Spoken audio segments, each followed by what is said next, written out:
نعم الله عليكم. كيبدا الفيلم ديالنا في البرازيل سنة 1950 مع انطلاق مونديال ديال كأس العالم اللي دار في ذاك الوقت في البرازيل. طبعا معروف على الشعب البرازيلي بأنه أكثر شعب موهوب في كرة القدم، وفي نهار الماتش النهائي ديال كأس العالم اللي كان بين البرازيل والأوروغواي، معلق كيعطي المقدمة الافتتاحية ديال الماتش. كيكون الصاد عامر حتى الاخر ديالو، وكاع الناس في الديور والبيوت كيشجعوا. داخل مدينة بارو كنلقاو الناس بداو كيحضروا راسهم باش يسمعوا الماتش في الراديو، وكيتجمعوا باش يتفرجوا مع بعضياتهم. وفي ذاك الوقت كان سهران ولد سميتو ديكو كيخدم ملمع ديال الصبابط، فكيجيو صحابو قبل الماتش وكيعيطوا عليه وهو قاعد كيخدم. فديكو كيخلي الخدمه وكيجري ورا صحابو، كيبداو يحيدوا في التقاشر من فوق حبال ديال الغسيل وكيصوبوا منهم كرة. كيزاد معاهم زوكا خو ديكو وكيبداو يلعبوا بها فوق سطوح الديور، وكتبان ديك الساعة المهارات ديالهم في الكرة كتلعبهم بأسلوب الجينكا. والجينكا هاد الأسلوب هو أسلوب إفريقي للدفاع عن النفس وما عندوش علاقة بالكرة. كانوا الأفارقة بداو زمان ملي كانوا البرازيليين كياخدوا ما بعيد، ولكن هاد الدراري كيستعملوا في الكرة ديالهم وكيخليهم أقوى في اللعب، وبالخصوص ديكو.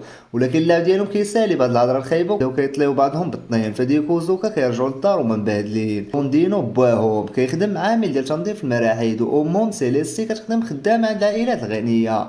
والناس الاغنياء عندهم ولد سميتو خوسي كيلعب حتى هو الكره بحال ديكو. كيمشيو للدار امهم كتسولهم شنو دار لكم هكا وشكون خلاكم عامرين بالطين. فديكو كيقول لها بلي سالا من تلميع الصبابيط ومن بعد طاح في الطريق ملي كان راجع. ولكن زوكا كيقول لها الحقيقه.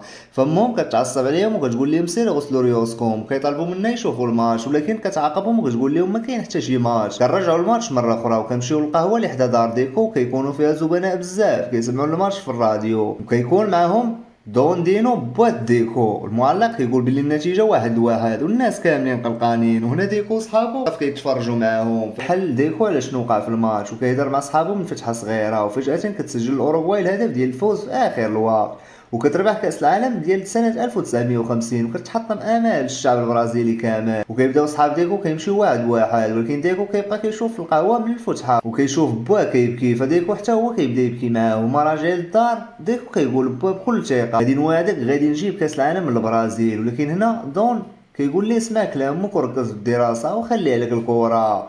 في الغد الصباح تكون سيليستي قاعده كتمسح ارضيه المطبخ ديال الخدمه، وكاين معاها ديكو كتقول لي عارف اني تزوج باك من بعد ما ماركا 5 اهداف دماغه. باك كان كويري، ولكن للاسف الكره ما كتوكلش الخبز وما فيهاش مستقبل. جرح من ركوبته النادي سالا معاه، ودابا لا معاش لا تامين وبقى غير بواب. هنا كتعيط صاحب الدار على سيليستي، فكتقوم وكتقول لولدها كمل انت، وكتسالي وكتخرج تشوف شنو باغيه منا صاحب الدار. وديكو كيمشي باش ياخذ قطعه ديال الكيكه كانت عيني عليها من قبل.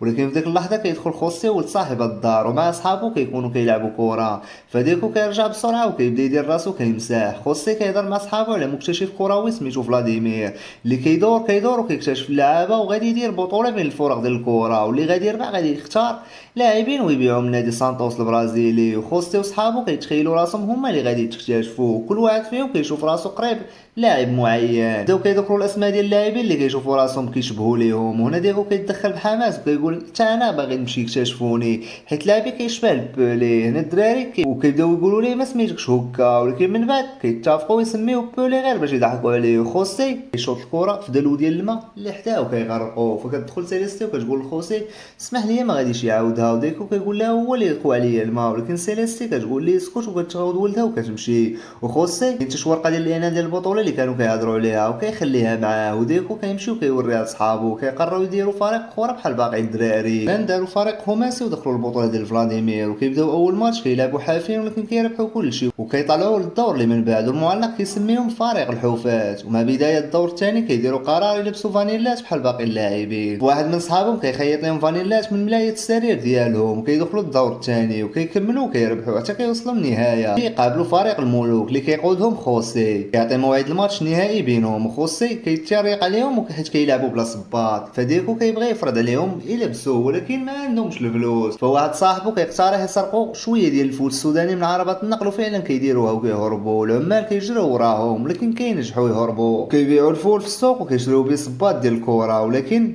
عاملين كبار شويه. فسيليستي كتكون قلقانه على ولدها حيت هادشي كيهدد الخدمه ديالها. يعني الا ربح ديكو خوسي ممكن تمشي لها من الخدمه. لكن دون با كيبقى واقف معاه وكيشجعو. جات المباراه النهائيه واللي حضرها فلاديمير، وكيكون دون دينو في وسط الجمهور لابس لهم الصباط لاول مره، ولكن كانوا كبار عليهم. وما قدروش يلعبوا مزيان وكيخسروا حتى لزيرو. الجمهور بدا كيضحك عليهم، وهنا ديكو كياخد قرار وكيحيد الصباط، ومن بعد كيبدا يلعب بطريقه خرافيه، وكيبداو حتى صحابو يحيدوا الصباط بحالو وكيحسوا براسهم تحروا. كيسجل ديكو الهدف الاول وكيبقاو كيسجلوا حتى كيوصلوا للسر خمسة، ولكن الوقت كيسالي وكيخسروا بفارق هدف واحد. كيخرجوا حزينين بزاف، ولكن رغم ذلك الجمهور كامل كيبدا يهتف باسم بيلي، ولكن ديكو مازال ما كيبغيش هاد الاسم. ان الفرحه ديال الناس فرحاتو. كتجي المفاجاه ان فلاديمير كيختار ديكو يمشي لسانتوس، فكيجري ويهضر مع باه وكيعطيه الكارت ديال الاتصال. فرحة بيلي وصحابو كتختفي ملي كيشوفوا العمال اللي سرقوهم داخلين كيجريو وراهم، فكيبدا ديكو وصحابو كيجريو عاوتاني. وكان ديك الساعه الشتا بزاف، كيبقاو كيجريو حتى كيتخباو في حفره وسط الشجره، ولكن بسبب المطر الغزير الحفره كطيح وكيطيح فيها تياغو. ديكو كيجرب ينقذو ولكن ما قدرش، بقى كيغوت حتى كيوصلوا العمال، ولكن كيتاخروا كيخرجوا الجثه ديال تياغو في مشهد حزين بزاف. كيجي ديكو للدار وهو حزين وكيعيط لمو، كيقول لها ان السبب في موت تياغو هو الفول السوداني اللي سرقوه، وباش يشريو به صباط ديال الكره، وانهم ما استافدوش حتى شي حاجه من داك اللاعب. وكيعطي وعد لمو انه ما غاديش يلعب كره مره اخرى وغادي يرجع للدراسه من جديد، وحتى انه غادي يخدم مع باه. وفعلا ديكو كينفذ كلامه وكيمشي يخدم مع باه كعامل نظافه في المستشفى، وكيبدا يقل الشغف ديالو للكره، وكيطيح في حاله ديال الانطواء وما كيهضر مع حتى شي واحد. وكدوز الايام، وفي نهار بوا كيقول ليه وانا في سنك كنت كنتمرن بالمانكا بدل الكره، حيت كانت صغيره وكتعلمني التوازن.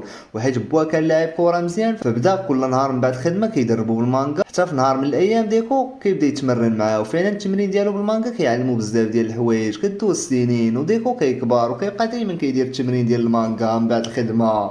وكتولي سيليسي امو كتحس ان ولدها بدا كيرجع فرحان من جديد، حيت رجع كيدير الحاجه اللي كيبغيها. ومن هنا كترجع كتخرج الكارت ديال فلاديمير مكتشف اللاعبين اللي حافظه عنده من 7 سنين، وكتصل به كتحكي معاه على ولدها. وفعلا كيجي فلاديمير وكيشوف ديكو وهو كيتدرب بالمانجا مع باه. ومنين ديكو كيمشي للدار كيلقى فلاديمير كيتسناه وكيقول له شنو رايك تجي الاختبارات بنادي سانتوس. فديكو كيفرح بزاف وكيكون فرحان وكيحضن مو حيت كانت مهتمه به وبالحاجه اللي كيبغيها. وكيبدا ديكو يحقق اول خطوه في المسار ديالو، كيخلي الدار ديال اهله وكيمشي لمدينه سانتوس باش يدير الاختبار ديال القبول. كيدخل ديكو الاختبارات وكيدوزهم كاملين، وكينضم للفريق ديال الشباب ديال سانتوس، ولكن ما كيكونش عارف يلعب مزيان حيت المدرب ديالو كيطلب منه يبدل طريقه لعبه ويلعب بطريقه اوروبيه.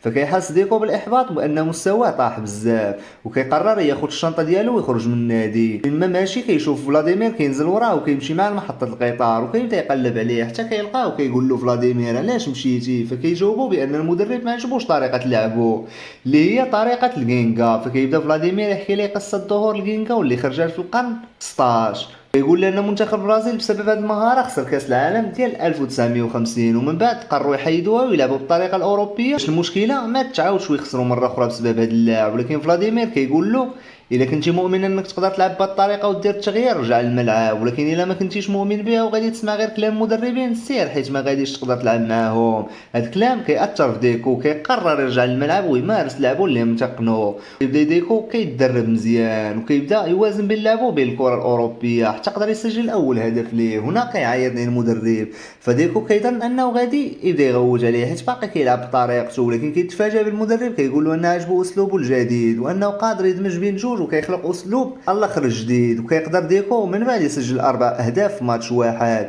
وكيبدا ديكو كيتطور اكثر فاكثر، فكيولي في التشكيله الرسميه ديال الفريق، واللي حتى هو الهداف ديال الفريق وهو باقي عنده 16 عام. ومن بعد كيسافر ديكو في العطله باش يزور اهله، هنا كيسمع الراديو باش يعرف شكون غادي تختار في تشكيله المنتخب البرازيل ديال 1958.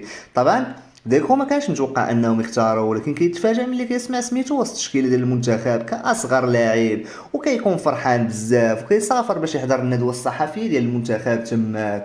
وتما كيتقابل مع خوسي والعائله اللي كانت امو خدامه عندهم، ولكن تبدلات حياته وبدا سميتو مازولا وحتى هو لاعب في المونديال. كيبدا المؤتمر الصحفي والصحفي كيسول وكيقول واش غادي تلعبوا بطريقه الكينغا. هنا ديكو كينوض كيمسك الميكروفون وكيجاوب ان الكينغا اسلوب ما فيه حتى شي مشكل. فهنا المدرب كينحي ليه الميكروفون وكيقول الصحفي ما غاديش نلعبوا هاد لعب الشوارع، حنا غادي نلعبوا بالطريقه الاوروبيه المتحضره. ومن بعد كيعيط مدرب المنتخب على ديكو كيقول ليه كينغا يمكن خلاك لاعب حريف في سانتوس، ولكن هنا في المونديال ما غاديش نسمح بهذا الاسلوب. من بعد كيدوز اختبار اخير باش يحدد التشكيله النهائيه، وديكو كيلعب بشكل سيء حيت حاول يتبع كلام مدرب وما بقاش قادر يلعب بطريقته، ولكن للاسف كيتصاب في رجلو، تكون اصابه قويه. من بعد كيمشي ديكو يهضر مع اهلو كيعتذر لهم انه خلى الدراسه ومشى وراء حلم الكره، فكتجاوب امو كتقول ليه راه حنا معاك واخا شنو يكون خاصك تكمل. كيبدا المونديال ديال 58 وكتفوز السويد على المكسيك، وفي ماتش البرازيل وانجلترا كيتصابوا ثلاثه اللاعبين من البرازيل. ومن بعد كيوصل نهار الماتش البرازيل ضد الاتحاد السوفيتي، ما كيكونش قدام مدرب غير ديكو رغم اصابته اللي مازال ما براش منها. كيدخل ديكو الماتش هو حاس براسو تايه حيت هذه اول مره يلعب مع المنتخب،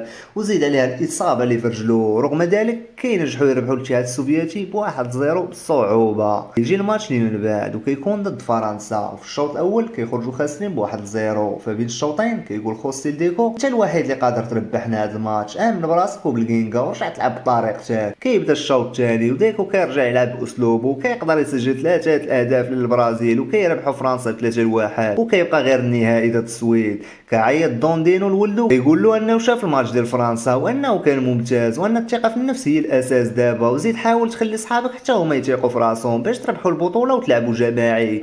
وديكو كيتقبل النصيحه. نهار من بعد كيمشي ديكو يهضر مع صحابو وما كيتغداو، كيختار عليهم يمشيو حتى للمناره اللي البحر بالكره ولكن بطريقه الكينغا باش يوحدوا اللاعب ديالهم. وفعلا كيتحمسوا وكيبداو يلعبوا بالكره طوبي ديال الفندق وداخل المطبخ وخارج الفندق، وكيكون المدرب كيتفرج عليهم من بعيد من شباك الفندق بصمت، وكيبدا كيشوف المهارات ديالهم وكيحس انه قدام كنز حقيقي. وفي نهار من بعد كيقول اللاعبين ان قدامهم جوج طرق، يا اما نلعبوا بالطريقه الحديثه وغادي نخسروا، ويا اما نرجعوا للجينغا وغادي نربحوا. طبعا ما كانوش عارفين انه شافهم من قبل. ومن بعد كيجي نهار النهائي ديال كاس العالم بين السويد والبرازيل. السويد كتسجل الاول وكتولي 1-0. ديكو كيبدا يشوف الجمهور وكيتخيل الناس اللي في البرازيل كيتفرجوا فيه، وكيحس بالمسؤوليه وانه خاصو يفرحهم ويشرفهم، وكيبدا يطلق مهارته وكيعاونهم يسجلوا الهدف الاول. ومن بعد كيسجلوا الثاني، واللاعبين ديال السويد بداو ما فاهمين والو حيت كانت فرقه قويه بزاف وما وقفوش هنايا. كيسجلوا الثالث والرابع والخامس، وكيولي ديكو ولا بيلي بحال ما بداو الناس كيناديو عليه، وكيكون فرحان بزاف وكيربح المنتخب البرازيلي كاس العالم. وكيبدا الاحتفال في الشوارع اول لقب في التاريخ ديالهم، وكيولي بيلي اصغر لاعب في المونديال وصاحب الفضل الكبير. حتى لهنايا كيكمل الفيلم ديالنا. ما تنساوش ديروا سبسكرايب باش تبقاو تتابعوني دايما، وخليو لنا شي كومونتير زوين وشي لايك. كان معكم اسامه، نتلاقاو في فيديو جديد.